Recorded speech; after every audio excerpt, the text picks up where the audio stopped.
ನಿನಗೆ? ಯಾಕಮ್ಮ ಹೀಗೆ? ಕೇಶರಾಶಿಯು ಕೆದರಿಕೊಂಡಿದೆ, ಮಲಿನವಾದಂತಹ ವಸನವನ್ನು ಧರಿಸಿಕೊಂಡಿದ್ದಿ, ಹಣೆಯಲ್ಲಿ ಸಿಂಧೂರ ಮಾಸಿ ಹೋಗಿದೆ, ಕೊರಳಲ್ಲಿ ಮಕ್ಕಳ ಸುಖಕೊಂಡಿದೆ. ಅಮಂಗಲವಾದಂತಹ ಸೂತಕದ ಛಾಯೆಯು ಎಂದು ಕಾಣುತ್ತಾ ಇದೆ. ಏನಾಯ್ತಮ್ಮ? ಯಾಕಮ್ಮ ಹೀಗೆ? ಕಷ್ಟ ಬಂತು ಮಗನೇ.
ಕಣ್ಣೀರು ಸುರಿಯುತ್ತಾ ಇದೆ.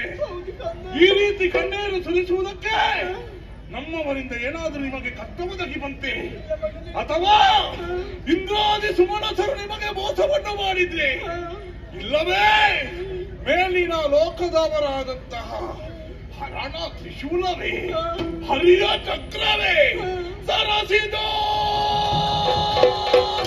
ದೊಡ್ಡವೇ. ಅಮ್ಮ, ಯಾರೇ ಏನೇ ಮಾಡಲಮ್ಮ, ಚಿಂತೆಯನ್ನು ಪಡಬೇಕಾದಂತಹ ಅಗತ್ಯ ನಿಮಗಿಲ್ಲ. ಸಮರ ಸಮರ್ಥನಾದಂತಹ ವೀರ ಮೈಷಾಖ್ಯ ನಿಮ್ಮ ಮಗ ನಾನಿದ್ದೇನೆ.